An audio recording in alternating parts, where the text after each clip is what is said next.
Alors, pour cet atelier, je vais faire une petite introduction avant de laisser la parole d'abord à Nathalie Garelli-Milius, qui va nous parler, en tant que consultante, de son expérience de l'accompagnement des entreprises au développement durable pour tout ce qui concerne la chimie, les cosmétiques, etc. Donc, elle présentera ça.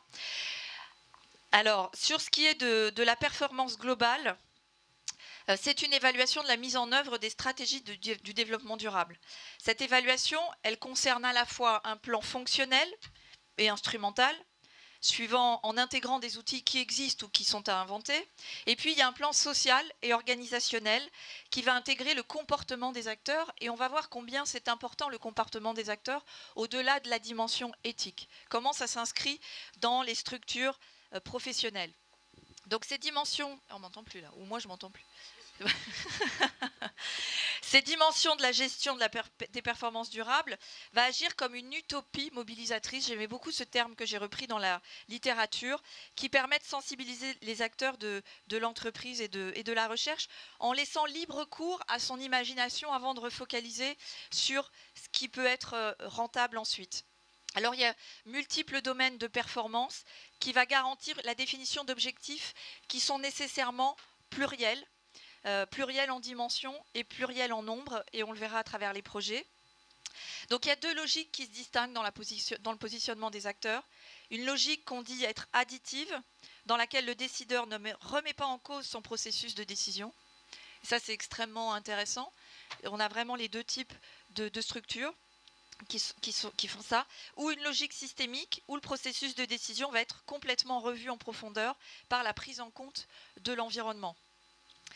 Donc on a trois types de comportements, des comportements éco-défensifs basés exclusivement sur l'aspect financier, les comportements éco-conformistes où on va respecter les normes imposées par la réglementation et on ne va pas aller au-delà, et puis des comportements éco-sensibles qui agissent dans une logique proactive et qui va au-delà des réglementations pour jouer un rôle de pionnier, d'innovateur dans son secteur d'activité. Et là, on le verra notamment avec Exhibit Group, comment il y a cette dimension d'innovateur, de pionnier, que j'aime bien comme expression. Et donc, ces entreprises qui vont adopter la stratégie proactive, même si aujourd'hui elle demeure un peu minoritaire, va utiliser des outils adaptés et mettre des moyens importants, certains moyens en tous les cas, dans ces projets, pour viser une performance à long terme, qui, à un moment, va payer et permettre la réduction de certains coûts et répondre à une quête de légitimité aussi pour l'entreprise et peut-être renforcer son image. Et ça s'appuie nécessairement sur une démarche de valeur partagée. Donc cette démarche proactive suppose de concevoir les produits et de voir comment ils s'inscrivent dans les marchés, de redéfinir la productivité au sein même de la chaîne de valeur et de développer des clusters locaux. Après cette introduction, je vais laisser donc la parole à Nathalie. Nathalie Garelli-Milius.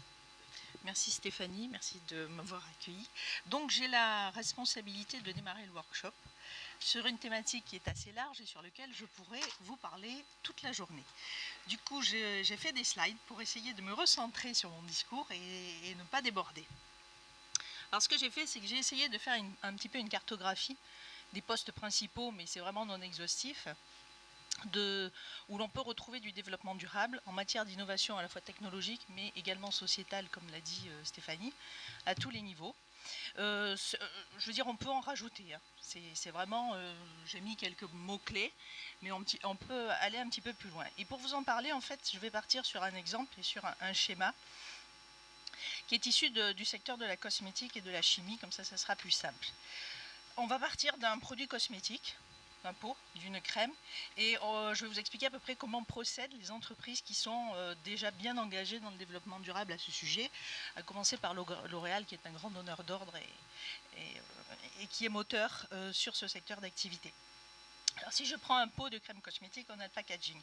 Sur le packaging, en matière d'innovation, développement durable, on a démarré au départ, évidemment, sur tout ce qui est carton. Les premiers efforts qui ont été faits, c'était on réduit le poids du carton, on enlève les petites étiquettes et on imprime à l'intérieur. Et puis après, on a dit non, mais il faudrait mettre du carton recyclé. Donc on est allé sur du carton recyclé. Et les efforts commencent à évoluer en matière de packaging et d'éco-conception des produits.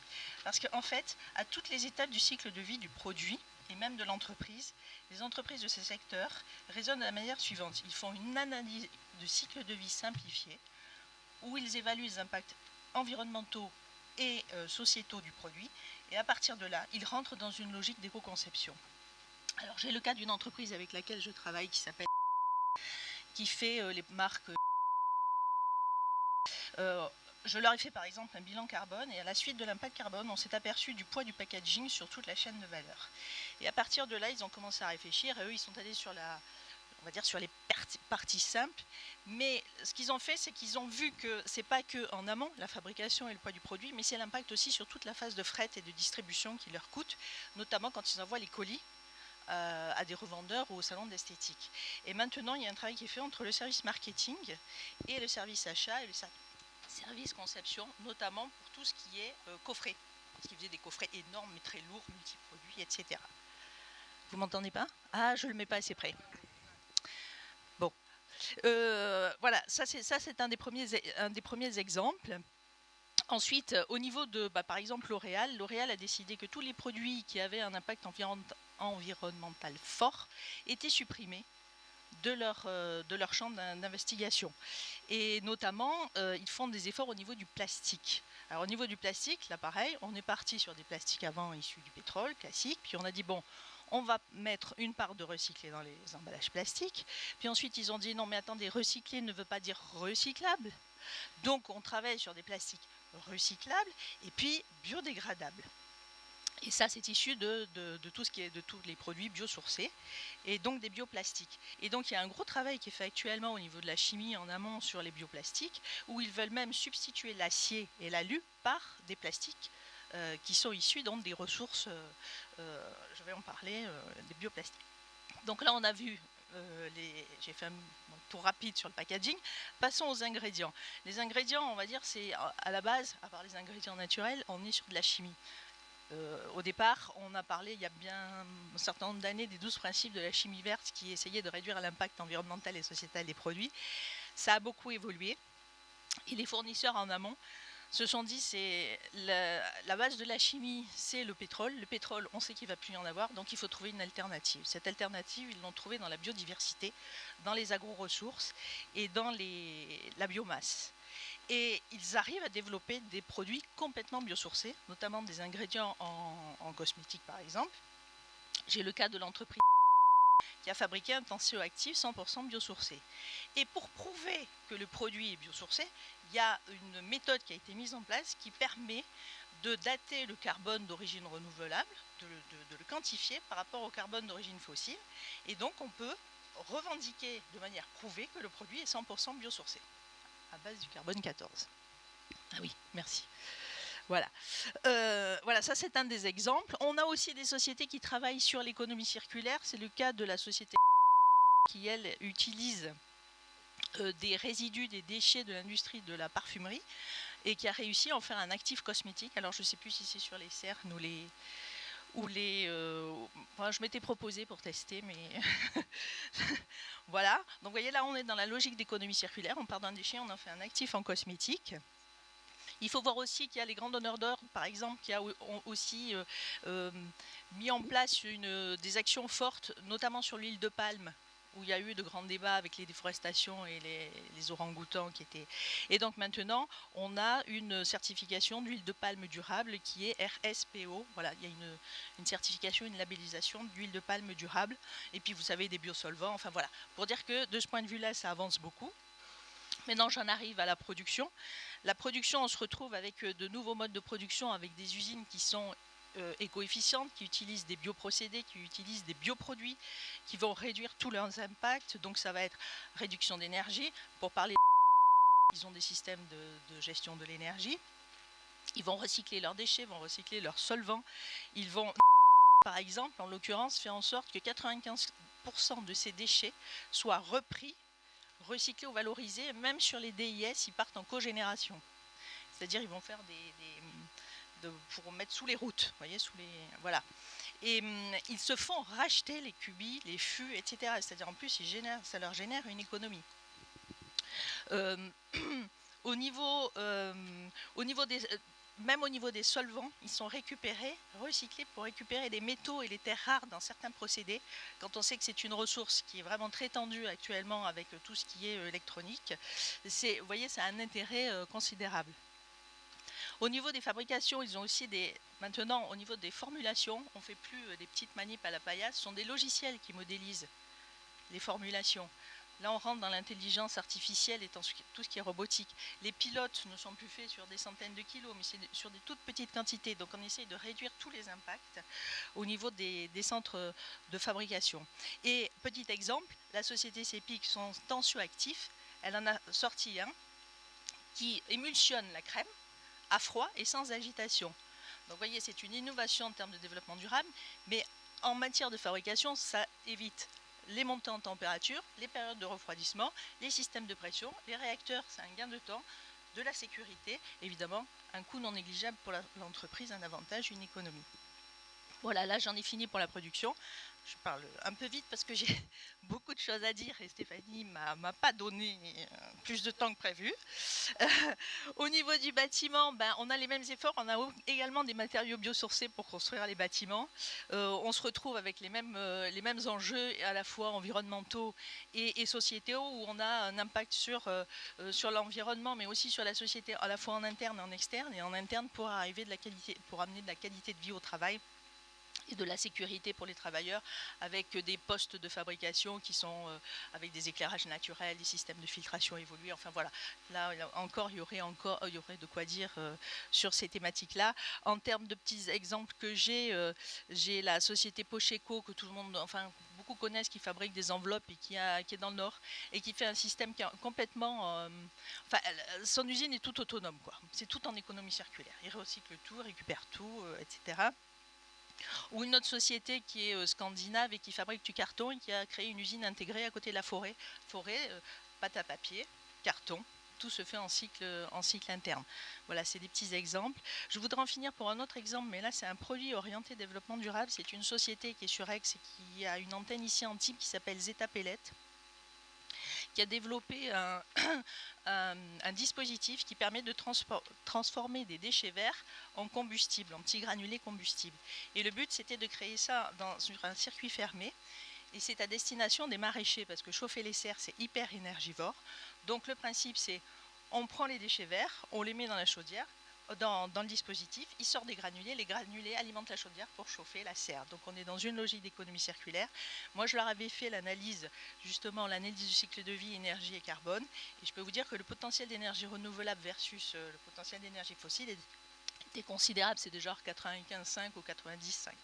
Voilà, donc ça vous donne un peu un type d'exemple de ce qui se fait. Alors j'en finis, là j'ai fini, si vous voulez parler des autres points on en parlera après, de la cartographie. Je voudrais simplement vous parler des facteurs clés de réussite pour mettre en place une logique de développement durable dans l'entreprise. Il faut d'abord que la direction soit engagée. Il y a un réel besoin d'engagement pour que ça s'inscrive dans la politique et la stratégie de l'entreprise. Et à partir de là, on va pouvoir engager les collaborateurs à condition de leur mettre à disposition des ressources, du temps, des moyens techniques, etc. Aussi du temps, parce que ça ne va pas rentrer en supplément de leur mission, il faut que ça rentre dans le cadre de leur mission. Ensuite, il faut communiquer auprès des parties prenantes en interne parce que ça mobilise tout le monde, c'est transversal, le développement durable, et également en externe parce que si on est sur une logique, par exemple, d'économie circulaire, d'intelligence collective, il faut vraiment impliquer tout le monde dans la démarche. Ensuite, il faut avoir une approche globale. Je vous en ai parlé. Le préalable, c'est une analyse du cycle de vie. On ne va pas regarder mon produit est très bon ici si en amont il pollue. Donc il faut vraiment être dans cette logique de cycle de vie, de regarder l'ensemble du produit et de ses impacts. Il faut évidemment définir des indicateurs, et ça c'est très important, parce que ça permet de corriger, de suivre et d'anticiper les projets, de pouvoir mesurer la performance des actions. Et dans la mise en œuvre, il faut aussi dégager une feuille de route avec des effets à moyen terme, à court terme et à long terme, parce que grâce aux indicateurs, c'est là où ça permet de piloter les actions de développement durable et de les rendre pertinentes et justement de s'inscrire dans la durabilité. Voilà, j'ai fait très vite. Et juste, là j'ai mis quelques slides, mais bon, je ne vais pas en parler. C'est juste un exemple de quelques normes, de quelques labels, de quelques démarches et référentiels. Je crois que le plus compliqué, j'aurais pu en faire, par exemple sur les labels, on peut en faire un livre. Hein. Après, le plus compliqué, c'est de s'y retrouver et de choisir les bons référentiels, sachant que vous allez voir les grands groupes sur lesquels ils se placent, et puis ça vous donne déjà une idée des pertinents. Voilà, je vous remercie.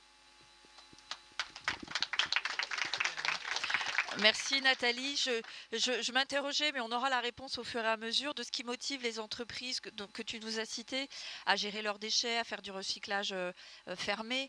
Qu'est-ce qui, dans l'expérience que tu as eue avec eux, fait que ça les motive? Qu'est-ce qui les fait démarrer? Mais en fait, je pense que ces entreprises ont compris que le monde évoluait et que on est vraiment le changement climatique où maintenant tout le monde en parle, ils l'ont découvert il y a bien longtemps. C'est-à-dire qu'ils savent vraiment que les ressources fossiles sont épuisables et qu'il faut vraiment se pencher sur des alternatives. Et donc ces sociétés-là ont compris que avant tout le carbone, c'était vraiment un des référentiels et un des indicateurs qui leur permettait ensuite de s'ouvrir à d'autres types d'actions du développement durable. Et je pense que c'est de ce point de vue-là, et c'est vrai que c'est les grands donneurs d'ordre, dans le cas de la cosmétique, L'Oréal, bon, il y en a bien d'autres, qui interviennent, il y a des groupements, il y a des associations, ils se regroupent. Là, je crois qu'il y a 10 grands acteurs de la chimie qui ont passé des accords avec Veolia et Cita. Et Suez, pardon, pour mettre en place je crois qu'ils ont pris 100 engagements sur l'économie circulaire. C'est-à-dire qu'ils ont compris que le monde évoluait et qu'à un moment donné, le développement durable, c'était pas une contrainte, mais c'était s'inscrire dans la durabilité de l'entreprise. D'accord. Merci. Il faut un micro-salle. Ah, super, merci. En attendant la question, on va ensuite enchaîner avec l'entreprise Exhibit Group qui va nous parler d'un projet annexe développé dans l'entreprise. Et j'aime beaucoup l'expérience que vous m'avez décrite. Donc, on va écouter la question et puis ensuite, on vous passe la parole. Bon, moi, je fais aussi l'essai, savoir si ça marche. Oui, bien sûr, ok. Donc là, vous avez fait la présentation des initiatives industrielles, ok, dans un bon air du temps. Mais est-ce que justement, avec des produits de cosmétiques, est-ce qu'il n'y a pas une pondération pour suivre le goût du public et un peu instiller de nouveaux processus dans la présentation des produits au public? J'arrête là. Pas forcément, parce que je pense que la moitié du public n'est pas au courant que les ingrédients sont biosourcés. On est plutôt sur les labels bio. Des certifications écocert, tout ce genre de choses, et tout ce qui est fait en amont sur les éco-procédés, sur les bioprocédés, sur les systèmes de bioextraction, etc. Je crois que le grand public n'est pas au courant de ça. Le grand public, il va regarder un bel emballage, un beau coffret. Et l'aspect packaging, c'est vrai que c'est un des freins. C'est toujours la grande guéguerre entre le service marketing et les services qui s'occupent du développement durable ou des achats. Et c'est là où les entreprises commencent à essayer de trouver des compromis. Mais c'est vrai que ceux qui peuvent se le permettre et qui emmènent un petit peu les autres, j'allais dire, dans la démarche, ce sont plutôt les grosses entreprises parce qu'elles ont des moyens de communication qui sont différents. Luc Tournaire. Je ne suis pas tout à fait d'accord avec vous sur pourquoi les entreprises se lancent là-dedans. Et je parle en tant qu'industriel. Ouais. Il y a bien sûr une prise de conscience qui est planétaire. Il y a un durcissement des normes qui contraint. Et il y a donc l'ère du temps qui fait que dans la communication, les entreprises ont besoin de montrer au public qu'elles s'intéressent à ces problématiques-là et donc vont contraindre leurs fournisseurs. Je suis entièrement d'accord. C'est juste que je n'ai pas tout. Voilà. Puis tout dire. C'est-à-dire moi, quand un client comme Bayer me dit on va vous faire un audit EcoVadis et on va regarder votre note, c'est pour sa communication. Oui, évidemment. Parce que les interlocuteurs qu'on voit au quotidien chez Bayer, ils n'en ont rien à cirer. Mais très souvent, ils ne sont même pas au courant. Ils veulent qu'on livre en temps, en heure et avec la qualité. On est d'accord. Le reste, ils s'en contrefichent. Ils ne sont même pas au courant. Oui, oui. Non, on est d'accord. Ça, c'est sûr. Michel. dernière approche, c'est parti d'une grande école qui a lancé il y a déjà 10 ans l'Institut pour le développement et qui disait il y a 4 ans, ça marche? Non. L'Institut pour le développement et qui disait il y a 4 ans, j'avais assisté à une conférence passionnante, 80% des innovations en développement durable ont un seuil de rentabilité très largement supérieur à celui des innovations classiques. Donc, question, qu'est-ce qui justifie l'innovation durable pour des gens, pour des entreprises qui doivent répondre d'un bilan? Et là, c'est une problématique économique. Comment le justifier? C'était en partie aussi, en répondant à monsieur, que cette dimension doit être prise en compte par des dirigeants vis-à-vis de leurs actionnaires. Et comment ils le prennent en compte? Quand, paraît-il, 80% des innovations coûtent plus cher à mettre en œuvre en durabilité. Bah, c'est bien pour ça que je disais qu'il faut qu'il y ait un engagement de la direction, parce que sinon les moyens ne sont pas mis à disposition et les choses ne se font pas. Alors c'est sûr que là j'étais pas trop dans une logique grand groupe, hein. Je pensais plutôt à des PME dans les facteurs clés, parce que moi j'ai vu des PME où la direction dit oui allez on va faire des actions dans le développement durable, ok, débrouillez-vous. Et puis après, vous avez en bas tout le monde, enfin tous les gens. Et alors toi, tu vas faire ça et toi, tu vas faire ça. Ça fait pas partie de leur mission, ça fait pas partie de leurs objectifs. C'est un surcroît de travail, donc on a une perte de motivation. C'est hyper compliqué. Et moi, je vis ça, je vis au quotidien. Il y a des moments où je fais, je dirais pas l'assistante sociale, mais j'ai eu des cas de gens qui étaient vraiment très mal. Donc c'est vraiment aux antipodes de ce qu'on veut faire au départ. Hein. Donc c'est quand même très important que ce soit pas, on en revient à un problème, la communication de l'entreprise qui veut communiquer. Et bien dans des PME, moi j'ai le cas où oui, la direction veut communiquer, elle balance le bébé à ses équipes, elle lui dit allez, moi je veux ça. Là j'ai le cas d'une entreprise où la direction elle leur a dit moi je veux être neutre en carbone. Ok, mais il faudrait peut-être déjà faire des choses avant. Bon, voilà, il faut, mais là aussi on a les effets un petit peu plus con. Non, mais bon, voilà. Donc c'est vraiment un tout, et c'est vrai que comme je disais, et comme vous disiez justement, il y a aussi la notion de risque qu'il faut prendre en compte. C'est pas aussi simple que ça. Faire une analyse du cycle de vie, même simplifiée, c'est quand même très lourd. Voilà.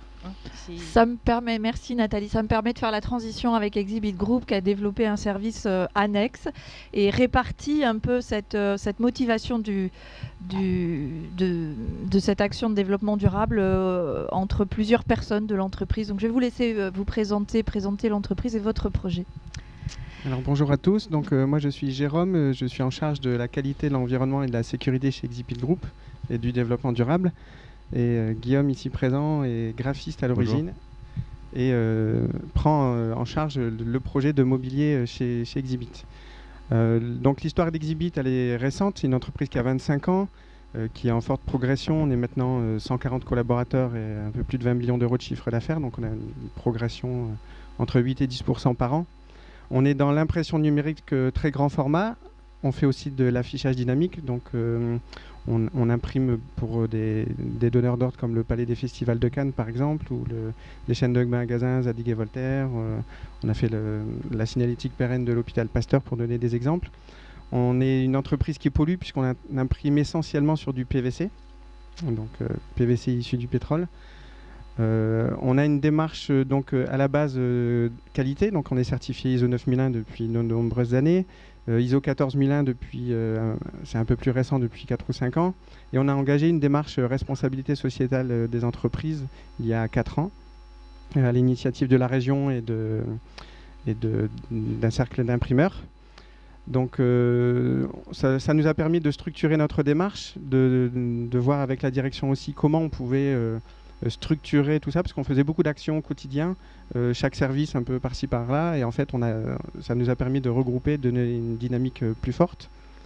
On a remporté les trophées RSE dans les Alpes-Maritimes et en région PACA en 2016, et ça nous a permis aussi d'avoir une meilleure visibilité sur notre démarche et surtout sur nos axes de progrès. On a fait aussi le concours CEDRE, donc c'est un concours régional qui permet aux entreprises, donc petites entreprises, qui ont un plan d'action RSE assez important, qui souhaitent embaucher au moins 3 personnes dans les 3 ans qui arrivent, d'avoir une subvention. Donc on a remporté ce concours. Donc c'est une subvention de 50 000 € quand même, pour nous c'est vraiment important, qui va nous permettre de créer ces emplois et de démarrer des projets. Donc on a eu, dans ce cadre-là, on a eu un diagnostic fait par une consultante qui est présente dans la salle d'ailleurs. Ce diagnostic nous a permis d'identifier des pistes d'amélioration et des projets sur lesquels nous serons évalués par la région pour voir si on est performant, si on a gagné en performance sur ces projets. Dans ces priorités, on a les achats responsables. Donc on vient d'intégrer une responsable achat au niveau du groupe pour intégrer la notion de responsabilité sur les achats. Et on a aussi 2 projets qui sont plutôt liés à l'environnement, donc dont le projet de gestion des déchets. Aujourd'hui, il n'existe pas ou peu de solutions pour nos déchets. On met tout à la benne et ça finit en centre d'incinération, donc ça dégage du chlore. Donc c'est quand même pas terrible, on est tous d'accord là-dessus. Donc on a lancé un projet de récupération de nos déchets. Donc ça fonctionne déjà avec les bâches, où par exemple le Palais des Festivals de Cannes ou le Grimaldi Forum à Monaco nous redonnent les bâches que nous leur imprimons après les événements et on les envoie au recyclage. On les envoie aujourd'hui en Allemagne, donc c'est pas hyper vertueux non plus. Et on a pour idée de créer des choses avec une partie de ces bâches pour rester en France, pour créer de l'emploi local. Et là, je vais passer la parole à Guillaume qui, lui, pilote ce projet, parce qu'on a aussi une force dans notre groupe, c'est qu'on met en place l'innovation managériale au mieux, enfin au quotidien. Et en fait, les personnes qui sont les plus intéressées par les projets peuvent gérer des projets. Donc Guillaume, qui a une fibre écolo assez importante, on peut dire ça comme ça, a pris la tête du projet de création de mobilier chez Exhibit. Donc merci Jérôme. Bonjour à tous. Donc moi je suis chez Exhibit depuis 1 an, un petit peu plus d'1 an, et j'ai une formation de designer industriel et designer produit avec une grosse sensibilité sur l'éco-conception et le développement durable. Et quand j'ai entendu parler de cette volonté en fait du groupe de se poser la question à savoir de la suite des déchets, qu'est-ce qu'on en fait, il y a eu plusieurs réunions d'intelligence collective où on a développé 3 axes et dont je suis le pilote moi de l'axe de développer en fait créer une marque en fait de mobilier ou de produits de décoration avec tous nos déchets, les déchets générés par l'entreprise. Donc aujourd'hui chez Exhibit, juste pour le groupe, juste pour l'usine à carrosse, on produit plus de 140 tonnes de déchets par année, dont 30 tonnes de PVC. Donc j'ai amené des échantillons ici, mais on a 30 tonnes de PVC rigide, donc sur plusieurs, tiens tu peux le tenir, sur plusieurs épaisseurs, sur lesquelles voilà, on imprime. Ça c'est vraiment les supports sur lesquels on imprime le plus, et des bâches que tout le monde connaît, donc bâches textiles. Donc c'est des produits qui ont une grosse durée de vie. Ils sont extrêmement résistants, ils résistent aux UV, les impressions sont calibrées, les couleurs sont précises. Le seul problème, c'est qu'elles sont utilisées 2-3 jours pour des événements, et après elles sont la plupart du temps enfouies ou brûlées. Donc il y a une vraie prise une vraie question à se poser sur la durabilité de vie et puis sur la valorisation des déchets, comment arriver à valoriser ces déchets-là et allonger leur cycle de vie.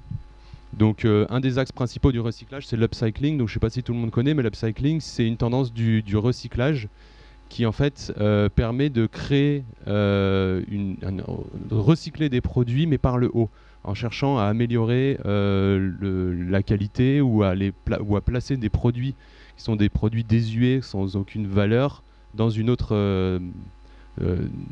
autre type de produit, ou de les ancrer dans un autre type de marché. Donc pour l'instant, nous on est vraiment à l'étape de recherche. Ça fait à peu près 1 mois que le projet a été validé. J'ai pas encore eu beaucoup de temps pour travailler dessus, mais on a déjà commencé un peu à chercher un peu à travailler le produit. Donc principalement là pour l'instant c'est sur le PVC rigide. Donc c'est oui, Jérôme peut me montrer un peu. Là il y a des recherches. Là c'est un peu toutes les recherches de présentation, mais c'est un peu dans le désordre. Mais ça c'est vraiment ce qui existe ce qui existe déjà en fait en termes de mobilier pliable et en carton.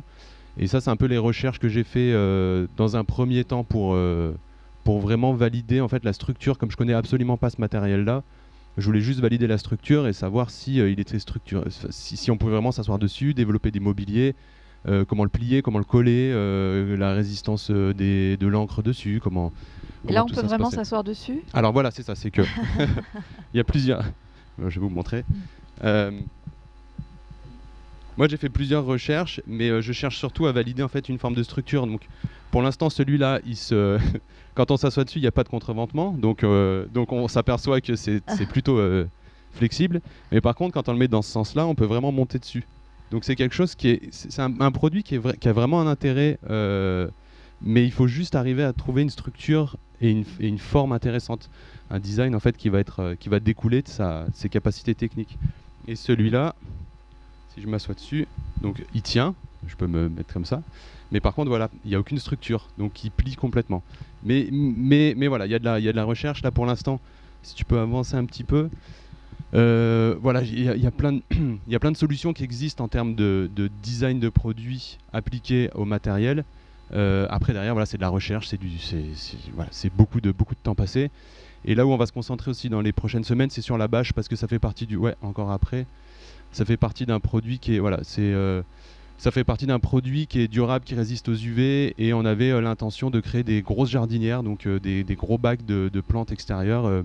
Pour essayer d'ancrer ce type de produit-là dans une démarche d'allonger un peu le niveau de vie. Voilà, comme on connaît déjà tous des sacs, on connaît déjà tout ce type de produit, mais la jardinière en fait a une capacité, on va utiliser vraiment les capacités vraiment techniques du produit et physiques, et aussi chercher à trouver un nouveau marché, un nouveau type de... À mon avis, vous ouvrez un site de e-commerce, ça va marcher. C'est gentil. En gros, voilà, moi je suis ravi, voilà, d'avoir été propulsé un peu dans ce projet-là, et d'avoir été écouté, et surtout d'avoir un peu les mains libres sur un projet, et de faire partie d'une entreprise qui a su à un moment donné prendre conscience et me donner les moyens de développer ce type de produit.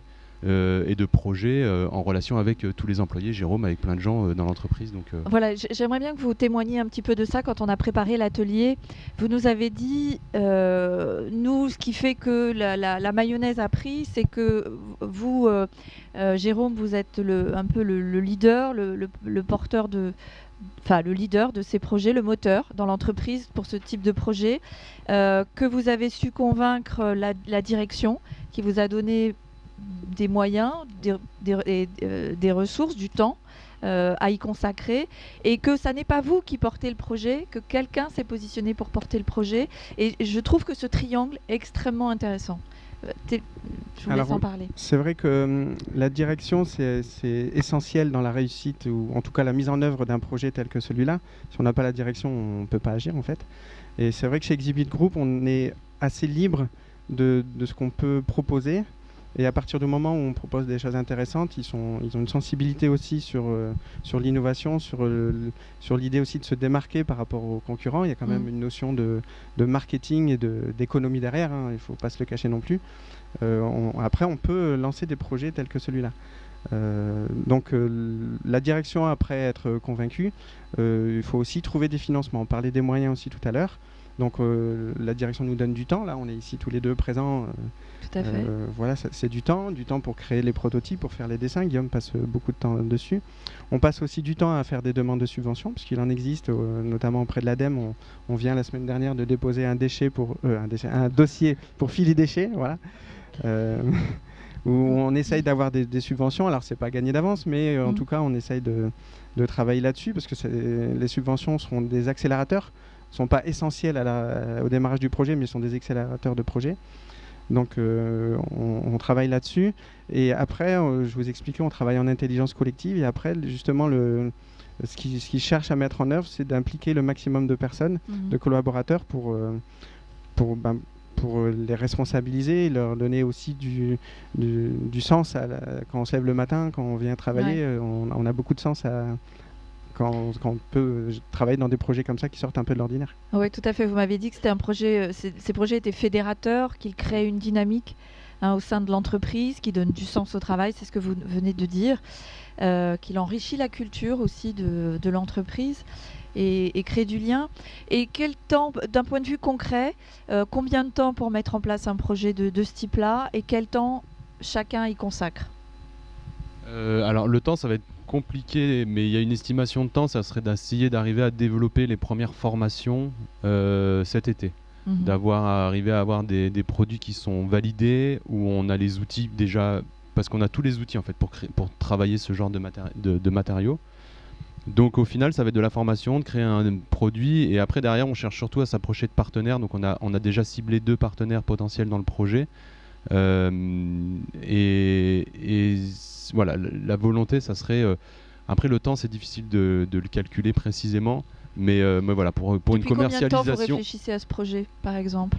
Alors ça fait depuis le printemps 2017 que la direction a officiellement lancé l'idée et la question en fait dans l'entreprise. Voilà. Donc un an minimum. Mais ça fait... Et le temps ça fait des années que la direction pense à effectivement ce gros problème de déchets, en fait, de gestion de déchets. Mais à partir du moment où il y a une décision qui est prise, donc on se donne à peu près un an pour la mettre en œuvre. Oui, voilà, à peu près. Et puis le temps que vous consacrez chacun sur vos emplois du temps respectifs, une journée par mois, une journée par semaine? C'est très variable parce que moi je suis en transition, donc ça fait un mois vraiment que j'ai été que le projet a été validé. D'accord. Donc pour l'instant je suis encore en transition, mais je pense oui dans les mois qui viennent passer 100% de mon temps sur ce projet-là. D'accord. Et vous? Moi ça fluctue en fait. Là pour l'instant c'est 20% de mon temps à peu près sur le projet pour lancer le projet, et après quand il sera lancé, Guillaume sera en charge du projet et j'y passerai moins de temps. D'accord, merci. Des questions? Micro. Là. Bonjour, je suis Pascal Audouard de la société Enedis et je suis l'interlocutrice développement durable dans la société. Donc merci pour ce témoignage et bravo pour les bacs à fleurs. Juste une petite suggestion, plutôt que de les envoyer en Allemagne, les bâches, il existe des entreprises d'insertion, une à Grasse qui s'appelle Résine et une dans les... Basses-Alpes ou les Hautes-Alpes, qui s'appellent De Fil en Aiguille, qui sont des entreprises d'insertion et qui font des sacs de la même manière que ceux que vous avez. Donc voilà, c'est une petite suggestion de proximité. Voilà, 2 bons contacts. Merci. Merci, on prendra les contacts, effectivement. D'autres remarques ou questions, monsieur? Merci, bonjour tout le monde. Laurent Collin, adjoint au maire de Villeneuve-Loubet, délégué au développement durable. Tout d'abord, je vous remercie de cette qualité des exposés. Et j'ai envie de dire, je vais mettre les pieds dans le plat parce que vous avez bien choisi les thèmes. Il y a 2 approches différentes. Le souci, c'est quand on parle de développement durable, souvent on revient sur les déchets. Oui. En Villeneuve-Loubet, on en connaît un peu un rayon là-dessus. Vous savez tous pourquoi. C'est pour ceux qui connaissent le secteur des Alpes-Maritimes, ce secteur-là. Non, simplement, vous avez mis les sujets, je trouve qu'ils correspondent bien. Il y a 2 approches différentes du recyclage des déchets. La première approche de madame, c'était sur la réutilisation comme combustible. Et là, j'ai tendance, dans ma réflexion, à avoir beaucoup de prudence là-dessus. Parce que souvent, il y a de l'affichage par les grands groupes. Et dans la réutilisation, il n'y a pas le bilan carbone et le bilan écologique de la façon dont fonctionne ce combustible dans une industrie. Je prends un exemple au hasard, dans les cimenteries, ils sont beaucoup vantés d'utiliser, de recycler des huiles usagées, mais jamais ils ont mesuré ce que les gens prenaient comme dioxine et furane à la sortie des cheminées en fonctionnement avec des huiles usagées. Alors l'image écologique, elle est fabuleuse. On réutilise des huiles, c'est développement durable, on ne réutilise pas du pétrole qu'on va les forer, etc. Mais le bilan écologique n'est jamais fait et souvent il n'est pas toujours très très efficace. Il y a une réglementation, oui, on sait comment c'est contrôlé, on sait aussi comment l'État a les moyens de contrôler aussi à ce niveau-là. Il y a un débat sur un autre produit actuellement, on a vu ce que ça donne. D'ailleurs, c'est les réponses que donnent les groupes. Enfin, c'est un exemple sur des cimentiers, par exemple. Mais sur les combustibles en réutilisation dans d'autres industries aussi, il faut être très prudent. Et la deuxième approche de ces messieurs, qui est aussi... Mais c'est une réflexion, je ne dis pas que l'une est meilleure que l'autre, je n'ai pas la réponse en plus. Mais c'est une approche de réutiliser pour faire d'autres matériaux. Et là, donc, ça peut être un débat pour une prochaine journée sur le sujet, de comparer, de faire un bilan écologique sur les 2 thèmes. Voilà, c'était juste, Merci. Juste pour la réflexion. Merci. Je vais donner la parole à notre troisième intervenant et puis tu veux rebondir? Vas-y, rebondis. Je voulais juste donner une précision dans le cas de l'entreprise. Ce que je disais, c'est que ce soit ces palettes ou ces fûts, etc., les sociétés les reprennent et les réparent, reconditionnent et les remettent en circuit. Hein. Après, pour les déchets industriels spéciaux, c'est très difficile. Ce sont des produits qu'on ne valorise pas. Donc, soit ils partent en incinération classique. Là, pour le coup, ils ont préféré aller en cogénération pour les transformer en sous-produits. Simplement pas en mâche-fer, quoi, et passer en autres produits. Merci. Je vais donner la parole à notre troisième intervenant, qui est Christian Simon, qui doit avoir maintenant plein de choses à dire après avoir entendu les différents intervenants. Et donc, qui est chercheur au laboratoire Phoenix de l'université Pierre et Marie Curie. Vous ferez la transition vers la nouvelle université Sorbonne à Paris. Christian Simon va se présenter, mais après avoir travaillé sur ce qu'est le recyclage des déchets, en particulier nucléaires, avoir fait un petit détour par le ministère sur le jugement et la sélection de projets. Il est aujourd'hui délégué à 95% à un projet de Fab Lab qui est développé au sein de l'université. Donc, une autre initiative assez différente de celle des entreprises, mais qui rejoint certaines actions. Christian. Merci. Tout d'abord, merci beaucoup de m'avoir invité. Je suis très heureux d'être ici avec des gens qui ont des choses très intéressantes à raconter, qui sont très loin de mon activité quotidienne. Et j'espère que ce que je vais vous raconter va vous intéresser un tout petit peu, parce que j'en suis quand même assez loin. Mais bon. Alors, effectivement, comme tu l'as dit, j'ai commencé ma carrière par 10 ans de travaux sur les milieux qui pourraient servir pour des traitements de combustible nucléaire, non pas actuels, parce que ça on sait faire, mais pour l'éventuelle future génération, qu'un jour on pourrait peut-être construire en espérant qu'elle soit plus sûre, qu'elle fasse moins de déchets, qu'il y ait plus longtemps plus de combustible. Enfin bref, on espérait construire une génération de réacteurs nucléaires bien plus performante que celle actuelle. Donc même si le nucléaire, globalement, est perçu comme pas très développement durable, on y réfléchit aussi en termes de développement durable quand même. Et je travaillais sur ces milieux de recyclage avec des méthodes très théoriques, donc on faisait beaucoup de calculs très intensifs. Et quand on fait du calcul et de la simulation à l'université, on utilise des outils open source. On utilise Linux. Et donc, dès cette époque-là, j'ai eu une sensibilité pour le partage de code, le partage de l'information scientifique. Et ça, c'est important pour la suite de ce que je vais raconter, et peut-être aussi en lien avec ce que vous avez présenté. Après, comme tu l'as dit, j'ai passé 3 ans au ministère de la Recherche, où j'étais en charge à la fois des questions nucléaires, et puis pour ceux qui sont chimistes et qui connaissent la classification périodique, les actinides, c'est la dernière ligne de la classification périodique, et la ligne qui est juste au-dessus, c'est les lanthanides, c'est-à-dire ce qu'on appelle les terres rares, ce qui, dans la dénomination du ministère, est ce qu'on appelle les métaux stratégiques. Donc toutes les substances sur lesquelles il y a une certaine tension aujourd'hui, puisqu'il n'y a qu'un seul producteur, c'est la Chine, et que pour autant on s'en sert dans les batteries, dans les aimants d'éoliennes, dans les panneaux photovoltaïques, dans plein de choses, qui sont par ailleurs indispensables à la transition écologique. Et donc il y a des inquiétudes récurrentes, c'est par vague, hein. Il y a eu une grosse vague il y a une petite dizaine d'années d'inquiétudes, et puis ça s'est retassé, puis maintenant ça revient. Et à l'époque, les 3 axes pour relâcher la tension, les 3 axes qui étaient envisagés, c'était on substitue ou on fait de l'éco-conception, on cherche de nouvelles ressources. Alors les nouvelles ressources, c'est pas forcément évident. Les vraies nouvelles ressources naturelles, en principe le BRGM, le Bureau de recherche géologique et minier, il a tout bien cartographié. Donc à part le fond des océans, on voit pas bien où on pourrait aller chercher. Et la 3e piste, c'était recyclage, la mine urbaine et les procédés de traitement. Donc là j'étais parfaitement dans mon élément, puisque c'était le recyclage d'où je venais. Et puis, il ne vous a pas échappé qu'en 2011, il y a eu un petit événement qui s'est produit au Japon.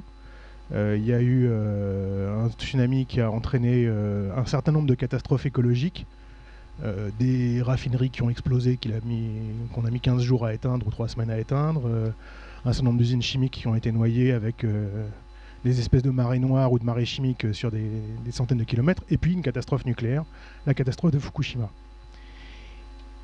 Et à l'occasion de cette catastrophe, il y a un certain nombre de gens qui ont tout de suite dit les mesures environnementales du gouvernement japonais, on s'en fiche, c'est pas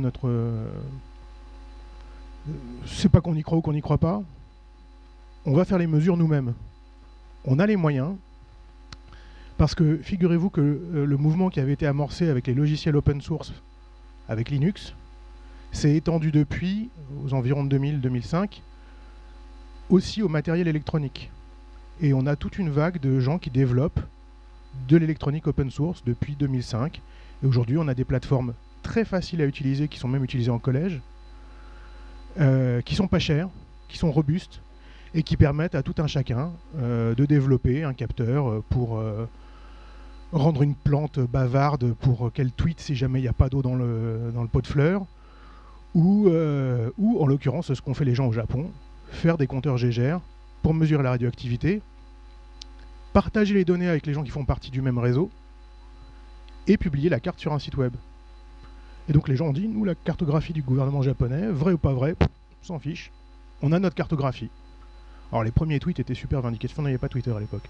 Les premiers blogs étaient super vindicatifs en disant on va voir si on nous ment ou si on nous cache des trucs. Et puis très rapidement on s'est rendu compte que les deux cartes étaient relativement superposables et finalement qu'il n'y avait rien de caché. Alors c'est vachement intéressant parce que ça permet aux gens de s'approprier la thématique environnementale autrement. Ils sont plus juste des victimes ou des spectateurs. Tout le monde peut s'emparer de la question, tout le monde peut contribuer à la résolution scientifique des questions. Est-ce que dans telle maille de la cartographie, on a suffisamment de données ou pas? Il n'y en a pas? Eh ben moi je vais aller faire la mesure. Est-ce que l'interprétation qui est faite des mesures est l'apanage des experts? De moins en moins. On est tous dans cette salle spécialiste de quelque chose. Donc on peut tous contribuer d'une manière ou d'une autre à des projets ouverts comme ça. Et donc, ce à quoi je veux en venir, c'est que quand j'ai quitté le ministère, frappé par ce développement de l'électronique open source, par ce que permet Internet en matière de sciences participatives, en matière de sciences ouvertes et d'innovation ouverte, je me suis dit, à l'université Pierre et Marie Curie, il n'y a pas de Fab Lab, ça manque, je vais en monter un. Donc on a trouvé quelques collègues, on a monté un Fab Lab. Je ne sais pas si tout le monde sait ce que c'est. En gros, c'est un laboratoire d'innovation numérique où on installe des machines à commande numérique, des imprimantes 3D, des machines à découpe laser, des fraiseuses. Ça, c'est pour le volet vraiment machinerie. Et puis, on a greffé par-dessus, au fur et à mesure que les financements nous le permettaient, on a rajouté de quoi faire du prototypage électronique pour permettre à nos étudiants de réapprendre à faire de l'instrumentation, ne pas être dans les mains des grands fabricants d'instruments qui nous font payer à prix d'or des machines qu'on savait très bien faire nous-mêmes il y a 15 ou 20 ans. Maintenant, on les achète sur étagère. Alors voilà, on fait des projets ANR, on paye cher et voilà. Alors qu'en fait, avec peut-être quelques bouts de ficelle, on arrive à faire pas aussi bien, mais on peut faire des choses. Et puis on a rajouté des capacités pour faire aussi de la chimie, pour pouvoir faire de la biologie. On a un laboratoire d'innovation ouverte en éco-innovation végétale. Donc on a des collègues qui travaillent avec des startups sur des dispositifs soit d'agriculture urbaine, soit de toits végétalisés qui permettent de faire de la production agricole. Enfin bref, tout un tas de dispositifs qui à la fois cherchent à faire du business et qui en même temps reposent tous plus ou moins sur le fait que l'essentiel de l'innovation, on la publie à un moment ou à un autre, on la partage parce que de toute façon, les enjeux sont tels en matière de développement durable qu'il y a forcément quelqu'un d'autre à un autre endroit qui en a besoin. Et si on ne partage pas, les vitesses de déploiement ne seront pas suffisantes pour faire face aux enjeux. Donc le fait d'aujourd'hui d'avoir le réseau, d'avoir Internet, de pouvoir publier en open source des solutions, c'est vraiment un levier, un facteur d'amplification, un facteur d'accélération, probablement beaucoup plus même que les subventions en fait. Il faut des subventions aussi, mais une fois qu'on a pillé ce truc-là, on peut passer par-dessus les questions de barrières de rentabilité qui ont été soulevées aussi, parce que aujourd'hui, vous avez les machines pour pouvoir travailler le matériel. Il y a quelqu'un, sans doute quelque part, qui a plein de chutes, qui peut-être a fait le design aussi de tabourets, mais qui, lui, n'a pas la machine pour travailler les chutes. Et pour lui, il n'y a pas de rentabilité à franchir l'étape, alors que pour vous, elle y est. Donc le fait d'avoir à un moment donné publié des esquisses, publier des fichiers, ça permet à chacun de se dire « Ah oui, mais en fait, on peut franchir la barrière dans telle ou telle condition, et puis ça peut permettre des rapprochements. Et en fait, ce que vous avez montré comme schéma, ça me fait énormément penser à une initiative qui s'appelle OpenDesk, qui fait des plans de mobilier, soit avec des bois recyclés, soit avec d'autres matériaux recyclés, et on peut, moyennant un très petit abonnement, télécharger les plans et produire soi-même ses propres meubles. Alors les modèles économiques sont vraiment à creuser, à développer, c'est compliqué, c'est toujours tendu, mais encore une fois, je pense que le fait que les innovations soient ouvertes, passent par des milieux comme les Fab Labs, ça permet de franchir les barrières de rentabilité plus facilement, ou au moins, dans certains cas, de sonder le marché et de montrer que oui, il y a bien un marché, puisqu'il y a bien des gens qui fréquentent ma page, qui mettent de l'argent sur un Kickstarter, sur un Indiegogo, sur un financement participatif. Si c'est pas ouvert, les financements participatifs, on sait qu'ils marchent pas, grosso modo. Si les gens n'ont pas le sentiment que leur innovation va rester ouverte, ils viennent pas mettre d'argent dans ces préventes. Donc ça permet de démontrer qu'il y a un marché et après peut-être de passer à l'étape suivante. Voilà, je sais pas, j'ai pas regardé du tout le temps qui me restait. Ah oui, si, le dernier point. C'était de dire, il y a eu sur le nom de l'université Pierre et Marie Curie, le passage à Sorbonne Université. Toujours cette question, pourquoi est-ce que vous passez d'un nom qui était un nom scientifique super reconnu à revenir à un nom historique de Sorbonne? C'est aussi pour marquer, je pense, le retour à une intégration interdisciplinaire. Sur les questions de développement durable, moi, chimiste, en particulier, c'était vrai quand on travaille sur les questions nucléaires, on peut avoir les meilleures idées du monde. On va se faire tailler en morceaux dès qu'on va sortir nos idées. Si on n'est pas avec des géographes, avec des gens, des sociologues, si on n'est pas avec tout l'ensemble de la communauté de toutes les disciplines, il n'y a aucun projet qui arrive au bout.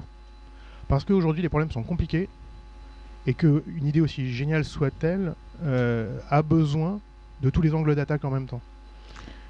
Et donc voilà. Et quand on est chercheur, Christian, comment on se retrouve délégué à presque 100% de son temps à un Fab Lab?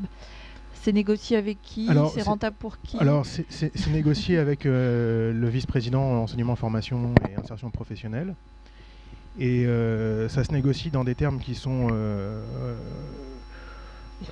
divers. L'objectif, c'est aussi que nos étudiants se trouvent à se caser dans le monde économique facilement. On a des étudiants qui ont un très bon niveau technique quand ils arrivent en M2. En L1, c'est pas la même chose. En L1, quand on n'a pas encore complètement fini l'orientation, c'est un peu varié. Quand chacun a trouvé sa case et chacun sait où il veut aller, qu'il a retrouvé une certaine motivation après des années d'hésitation, nos étudiants sortent avec une bonne connaissance de leur domaine technique. En revanche, ce qui leur manque, c'est un peu le côté culture générale et culture économique. Ils ne savent pas trop forcément par où prendre les choses. Et un Fab Lab, nous on a essayé de le penser comme un carrefour pour les étudiants pour aller vers les labos, mais pas seulement, aller vers les startups qui sont dans l'incubateur, aller vers les dispositifs de formation étudiants-entrepreneurs. Et puis dans l'autre sens aussi, les chercheurs, ils sont mis dans une espèce de seringue publish or perish. Donc on peut sortir un brevet et c'est le bout de la valorisation de ce qu'on peut faire. Donc si on n'a pas des étudiants à portée de la main pour leur dire tiens, j'ai une idée de start-up, on va trouver des crédits, voilà les brevets et pousse le truc toi, mais moi je peux pas parce que moi il faut que je continue de pousser le labo, on n'y arrivera pas. Donc on a besoin de ce carrefour pour brasser des entreprises, les chercheurs, les étudiants et faire en sorte que la culture des uns et des autres puisse circuler. Et en préparant cet atelier, tu me disais que ça sensibilisait aussi ces étudiants et les citoyens, puisque le Fab Lab est ouvert aux citoyens, au recyclage des appareils, que ça leur permet de réacquérir une espèce de technique un petit peu perdue, mais aussi de lutter contre l'obsolescence programmée des instruments. Alors, il y a plusieurs choses dans ce que tu viens de dire. La première chose, c'est qu'effectivement, alors à Jussieu, tout le monde est au courant, il y a eu un chantier de désamiantage qui a duré 20 ans. Donc on a déménagé tour à tour tous les laboratoires, et du coup on a ouvert des placards dans lesquels il y avait des instruments qui dataient, si ce n'est de Mathusalem, peut-être de Marie Curie. Donc du coup on a plein d'instruments qui dans certains cas étaient absolument remarquables, d'autres qui étaient des épaves dont on pouvait absolument rien faire. Mais clairement il y a des choses aujourd'hui qu'on ne peut plus utiliser, des instruments qu'on ne peut plus utiliser, non pas parce que l'instrument n'ait plus de valeur, non pas parce que les aimants ne fonctionnent plus ou parce que le principe physique de l'instrument scientifique a été remis en cause, mais juste parce que le pauvre PC des années 80 qui était branché derrière ne peut plus démarrer. Qu'est-ce qu'on fait? On retourne chez Bruker, on retourne chez National Instruments et on dit faites-moi une jouvence de cet instrument. Ah bah ça sera 1,5 million. Bon, il va falloir que j'économise pendant 10 ans.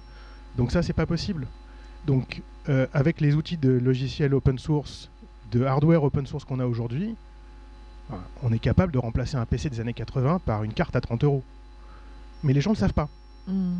Donc notre objectif, c'est aussi que nos étudiants apprennent à faire ça, qu'ils apprennent à remplacer un vieux port série par un port USB, et que la vieille manip années 80, elle soit directement accessible à travers le web, et ça serait génial.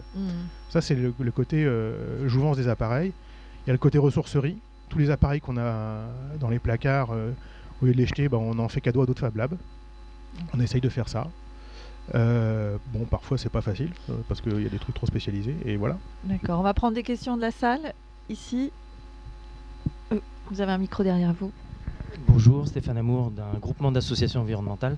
Je profite justement de cette ouverture vers la société civile et on va dire l'empowerment, enfin bon, la dimension participative et puis l'expertise de l'usage individuel et cette transversalité. Donc encore une fois, merci de la qualité des interventions et de l'animation. J'en profite avec le lien qui avait été fait sur le lien avec la société civile, avec une association d'insertion. Là, je ferai bien le lien avec une association, les Repair Café, qui sont un prolongement, parce que c'est vrai que l'histoire de la pièce à acheter et autres, bon, c'est encore une fois, les Repair Café ne se substituent pas au commerce de proximité qui fournit des pièces et autres, mais encore une fois, c'est pour relever justement la porosité entre les différents acteurs de la société civile. Donc voilà, c'était juste une allusion et encore une fois, merci. Merci. Et puis juste, le meilleur déchet recyclé, c'est celui qui n'a pas été produit. Bon, voilà. Mais non, mais c'est aussi parce qu'il y a toute une industrie du recyclage qui est virtueuse, qui est superbe, à la fois dans l'insertion et autres, mais il y a aussi cet amont à réfléchir. Merci. D'autres interventions, questions, commentaires? Est-ce que nos intervenants veulent compléter? Non, tout a été dit. Ça va clore cet atelier qui va pouvoir être suivi du deuxième. Allez, monsieur Rimbauville. Oui, je crois que dans le Fab Lab, donc, il y a quand même, je fais rapide, plusieurs aspects, quoi. Il y a la rejouvence du matériel en tant qu'outil et aussi l'accès à des mesures physiques par différentes cartes, plus ou moins open source, etc. Je voulais savoir, donc en fait, il y a deux métiers différents. Alors je ne sais pas si les chercheurs ont besoin de s'encombrer de logistique informatique, de technologie informatique pour réparer les appareils. Et aussi l'accessibilité du Fab Lab, parce qu'à un certain degré, donc vous devez toucher donc des secteurs sensibles, soit de chimie, soit de physique nucléaire ou je ne sais pas trop quoi. Et je voulais savoir si vraiment les gens qui rentraient dans votre Fab Lab rentraient avec un cahier des charges précis et avec quelqu'un qui suivait l'évolution du projet pour que ce soit vraiment cadré et qu'il n'y ait pas de dérive maladroite. Oui, mal intentionné. Merci. C'est vrai que c'est une question qui nous est posée souvent, d'autant plus qu'on a des étudiants qui sont parfois un peu fantasques, qui font parfois des trucs un peu loufoques avec de la très très haute tension à 25 000 volts, ou qui font parfois des trucs un peu bizarres avec des sources de rayons X. Donc c'est là que l'obligation d'ouverture de ce qu'on fait est absolument nécessaire. Il faut écrire au fur et à mesure sur le wiki, il faut au fur et à mesure documenter ce qu'on fait. Si on ne le fait pas, on ne rentre pas. Donc quand les gens arrivent, les animateurs qui sont là, le Fab Manager qui est là, il fait le point, il regarde ce qui a été écrit depuis la dernière fois. Si les choses ne sont pas au fur et à mesure consignées, s'il n'y a pas les analyses de sécurité qui vont avec S'il n'y a pas, justement, dans les cas où il y a des déchets, sur le wiki des gens qui font la chimie, si on n'en a pas parlé avant de l'évacuation des déchets, on ne fait pas. Alors, il y a sûrement des trucs qui passent sur le radar. Je suis d'accord, il y a sûrement des choses pas propres qui se font chez moi. Mais on essaie de cadrer au maximum et de resserrer au maximum ça tout le temps. Tout le temps. Là.